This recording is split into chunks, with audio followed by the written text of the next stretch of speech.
आदित्य ठाकरे यांनी सत्ताधारी भाजपवरती जोरदार टीका केली आहे। सत्ताधारी भाजपचा पक्ष अॅनाकोंडा आणि 2 विषारी साप यांची वृत्ती ठेवतो। सगळं काही हडपायचंय, आम्ही पदासाठी भांडत नाही, लोकशाहीत जे पद असायला पाहिजे त्यासाठी भांडत आहोत असं म्हणत आदित्य ठाकरेंनी सरकारवरती निशाणा साधला। तर विरोधी पक्ष दिशाहीन झालेला आहे असं वाटत असेल तर एका आठवड्याच्या कामकाजात विरोधी पक्ष काय आहे ते त्यांना दिसेल असं म्हणत त्यांनी टीकेला जोरदार उत्तर दिलंय। निवडणूक आयोगाने एवढं संख्याबळ दिलेलं आहे, मग तुम्ही ही खोटी पदं का निर्माण केली? भाजप आणि त्यांचे जे 2 मित्र पक्ष आहेत म्हणजे अॅनाकोंडा आणि 2 विषारी साप, ह्यांची वृत्ती ही कळते की सगळं काही ढापायचं, सगळं काही हडपायचं आणि स्वतःकडे ठेवायचं। विरोधी पक्ष दिशाहीन झाला असं राज्यात चांगलं असं त्यांना जर वाटत असेल तर आनंद, त्यांना आता उद्या परवाकडे एका आठवड्याचं अधिवेशनात दिसेल। दोन्ही सभागृहातील विरोधी पक्षनेत्यांच्या रिक्त पदावरून सरकारला घेरण्याच्या तयारीत असलेल्या विरोधकांना मुख्यमंत्री फडणवीसांनी उत्तर दिलंय। विरोधी पक्षनेते नेमण्याचा अधिकार हा विधानसभा अध्यक्षांना असल्याचं मुख्यमंत्री फडणवीसांनी स्पष्ट केलं। तर जनतेचे प्रश्न न मांडता केवळ विरोधी पक्षनेत्यांची मागणी करणाऱ्या विरोधकांना एकनाथ शिंदेंनी देखील लक्ष्य केलंय। विरोधी पक्षनेत्यांचा निर्णय हा सर्वस्वी माननीय अध्यक्ष महोदय आणि माननीय सभापती महोदयांच्या अखत्यारीत आहे। त्यामुळे त्या संदर्भात जो निर्णय माननीय अध्यक्ष महोदय माननीय सभापती महोदय घेतील तो निर्णय आम्हाला मान्य असेल। त्या संदर्भात आमचा कुठला आग्रह नाही, कुठला दुराग्रह नाही। पण जनतेने त्यांना जे काही नाकारलं, चिडकारलं, विरोधी पक्षनेता बनण्यामध्ये पण संख्याबळ नाही दिलं। त्यांनी आत्मचिंतन, आत्मपरीक्षण केलं पाहिजे। लोकसभेमध्ये पण गेल्या मागच्या वेळेस विरोधी पक्षनेता संख्याबळ नव्हता म्हणून नाही मिळालं, यावेळेस लोकसभेत विरोधी पक्षनेता मिळाला। त्यामुळे त्यांनी प्रयत्न केला पाहिजे पुढच्या वेळेसाठी की विरोधी पक्षनेते एवढे तरी संख्याबळ कसं मिळतं, संख्याबळ मिळवा आणि कमवा आणि विरोधी पक्ष मिळवा, पण तरी सुद्धा हा अधिकार पूर्णपणे अध्यक्षांचा आणि सभापतींचा आहे। आमच्या कुठलाही त्याला विरोध नाही। विरोधी पक्षनेता निवडीबाबत जे निर्णय सभागृहात घ्यायचे असतात ते तिथे घेतले जातील। कायद्यामध्ये ज्या तरतुदी आहेत त्याप्रमाणे निर्णय होईल असं स्पष्टीकरण राहुल नार्वेकर यांनी दिलंय। नियमाप्रमाणे ज्या बाबी करायच्या आवश्यक होत्या त्या सगळ्या केल्या गेल्या आहेत। त्या पदाला जो प्रोटोकॉल द्यायचा असतो तो दिला गेला आहे। त्यामुळे मला वाटत नाही अशा आरोपात कुठचंही तथ्य आहे। जे विषय मांडले जातील त्या सगळ्या विषयांना न्याय दिला जाईल। त्यामुळे त्याबद्दल कोणाच्याही मनात कुठली शंका असू नये। राज्य सरकारच्या कॅबिनेट बैठकीत मुख्यमंत्री देवेंद्र फडणवीस यांनी मंत्र्यांना अधिवेशनाच्या कामकाजात जास्तीत जास्त उपस्थित राहण्याचे आणि सहभागी होण्याचे निर्देश दिलेत। अधिवेशन लहान कालावधीसाठी आहे, त्यामुळे कमी वेळेमध्ये लोकांच्या प्रश्नांना न्याय देणं अत्यंत महत्त्वाचं आहे।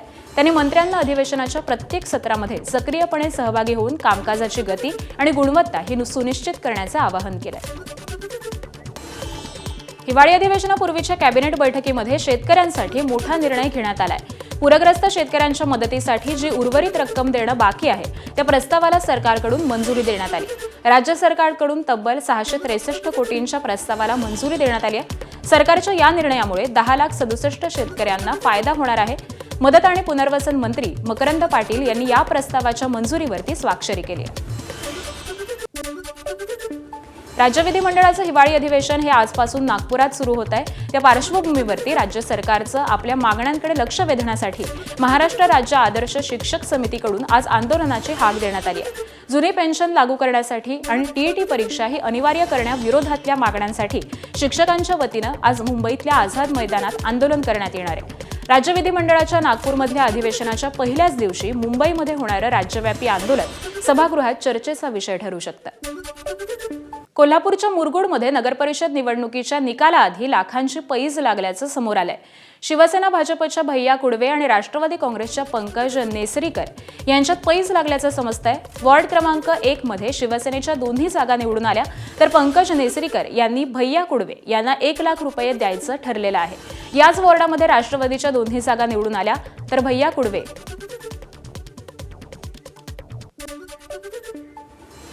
शिंदेच्या शिवसेनेचे कल्याण डोंबिवलीतील स्थानिक नेते सदानंद थरवळ यांचे चिरंजीव अभिजित थरवळ यांच्या भाजप प्रवेशास स्थगिती देण्यात आली आहे. भाजप प्रदेशाध्यक्ष रवींद्र चव्हाण यांनी एक्स पोस्ट करून ही माहिती दिली आहे. भाजपनं शिंदेच्या शिवसेनेमध्ये केलेल्या फोडाफोडीची तक्रार ही एकनाथ शिंदे यांनी थेट केंद्रीय गृहमंत्री अमित शहा यांच्याकडे केली होती. त्यानंतर भाजप आणि शिंदेच्या शिवसेनेनं एकमेकांच्या पक्षात फोडाफोडी करू नये असे संकेत पाळण्याचं ठरवण्यात आलं होतं. पण त्यानंतर देखील अभिजित थरवळ यांचा भाजप प्रवेश झाल्यानं दोन्ही पक्षांमध्ये पुन्हा वादाची ठिणगी पडली होती. अरुणाचल प्रदेशमध्ये अजित पवारांच्या राष्ट्रवादीची महत्त्वपूर्ण बैठक पार पडली. या बैठकीमध्ये राज्यातील सर्व पदाधिकाऱ्यांनी उपस्थित राहून सक्रिय सहभाग नोंदवला. बैठकीदरम्यान आगामी अरुणाचल प्रदेश निवडणुकीसंदर्भात सविस्तर चर्चा करण्यात आली. निवडणूक तयारी, संघटन बळकटीकरण, जनसंपर्क मोहीम आणि प्रचार धोरणांवरती विविध मुद्द्यांचा आढावा घेण्यात आला. राज्याचे महाधिवक्ता बिरेंद्र सराफांच्या राजीनाम्यानंतर नवे महाधिवक्ता म्हणून मिलिंद साठेंच्या नावावरती राज्य सरकारकडून शिक्कामोर्तब करण्यात आलंय. राज्य मंत्रिमंडळाच्या बैठकीत मिलिंद साठेंच्या नावावर सर्वांचं एकमत झालंय. मिलिंद साठेंचा विधी क्षेत्रातला दांडगा अनुभव आहे. मुंबई उच्च न्यायालयात त्यांनी अनेक वर्ष वरिष्ठ वकील म्हणून काम केलंय.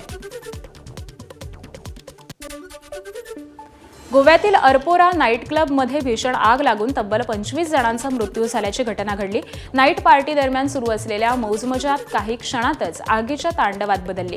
या प्रकरणी क्लबच्या मालकावरती गुन्हा दाखल करण्यात आलेला असून तो फरार आहे. तर चीफ मॅनेजर आणि आणखी 3 कर्मचाऱ्यांना अटक करण्यात आली आहे. एफआयआरमध्ये क्लबचे मालक सौरभ लुथरा आणि गौरव लुथरा तसंच कार्यक्रम आयोजक आणि मॅनेजर यांची नावं आहेत.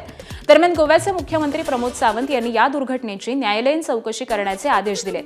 दोषींवरती कठोर कारवाई करण्याचे निर्देशही देण्यात आलेत. पंतप्रधान नरेंद्र मोदी आणि राष्ट्रपती द्रौपदी मुर्मू यांनी या घटनेबद्दल दुःख व्यक्त केलंय. जो आप बता रहे हैं कि उसके कुछ दिन के लिए उसके डेमोलिशन निकाली थी, किसने उसका परमिशन दिया था, परमिशन देने के बाद उसने फिर इसका ट्रेड लाइसेंस किसने दिया, ट्रेड लाइसेंस के बाद मैंने को कंटिन्यू किसने रखा. इसलिए मैंने कहा कि द कंसर्न टू ऑपरेट देने वाला, उसके ऊपर स्टे देने वाले और उसको ट्रेड लाइसेंस देने वाले सभी ऑफिसर्स तो इसमें कोई छूटने वाला नहीं है. उसको सस्पेंशन भी होगा और उनके खिलाफ पुलिस इंक्वायरी जारी रहेगी. ऑस्ट्रेलियातील न्यू साऊथ वेल्सच्या जंगलामध्ये भीषण आग लागली. आगीत हजारो हेक्टर जमीन जळून खाक झालेली असून अनेक घरं उद्ध्वस्त झाली आहेत. घटनेनंतर लोकांना सुरक्षित स्थळी स्थलांतरित होण्याचं आवाहन करण्यात आलं. विशेषतः सिडनीच्या उत्तरेकडील फेगन्स बे आणि वॉयवॉय यांसारख्या भागांमध्ये आपत्कालीन सूचना जारी करण्यात आल्या. तीव्र उष्णता, वेगवान वारे आणि कोरड्या हवामानामुळे परिस्थिती ही आणखी बिघडलेली आहे. केरळच्या कोलंब जिल्ह्यातील अष्टमुडी तलावामध्ये आग लागली आहे. या घटनेमध्ये 10हून अधिक मासेमारी नौका या जळून खाक झाल्या. एका नावेमध्ये गॅस सिलेंडरचा स्फोट झाल्यामुळे इतर नावांमध्ये देखील आग पसरली अशी प्राथमिक माहिती समोर येते. स्थानिक रहिवाशांनी दिलेल्या माहितीनुसार एकाच रांगेत बांधलेल्या सुमारे 14 बोटींना या आगीनं आपल्या विळख्यात घेतलं. आग आणखी पसरू नये म्हणून लोकांनी जळत्या बोटींचं दोर कापून त्यांना तलावामध्ये ढकलून दिलं. या दुर्घटनेमध्ये एकूण 9 लाकडी बोटी आणि 1 फायबर बोट पूर्णपणे नष्ट झाल्या, तर काही बोटी बुडाल्याचीही माहिती मिळते. आज लोकसभेत वंदे मातरम या गीताच्या 150व्या वर्धापन दिनानिमित्त विशेष चर्चासत्राचं आयोजन करण्यात आलंय. पंतप्रधान मोदींच्या भाषणानं या चर्चेला सुरुवात होणार आहे. या चर्चेमध्ये राष्ट्रगीताबद्दल अनेक महत्त्वाचे आणि अज्ञात पैलू उघड होण्याची शक्यता आहे. या चर्चेसाठी सदस्यांना राष्ट्रगीताचा इतिहास, महत्त्व आणि सामाजिक संदर्भांवरती चर्चा करण्याची संधी मिळणार आहे. चर्चेसाठी 10 तासांचा कालावधी हा निश्चित करण्यात आलाय. सर्वांचं लक्ष लागून असलेल्या बिग बॉस शोच्या 19व्या पर्वाचं विजेतेपद गौरव खन्ना यानं पटकावलंय. तर फरहाना भट्ट ही उपविजेती ठरली. मराठमोळा प्रणित मोरे हा 3ऱ्या क्रमांकावरती राहिला. गौरव खन्नानं 50 लाखांच्या बक्षिसासह बिग बॉसची ट्रॉफी ही आपल्या नावावर केली. सुरुवातीपासूनच तो ट्रॉफीचा प्रबळ दावेदार मानला जात होता. एबीपी माझा, उघडा डोळे बघा नीट.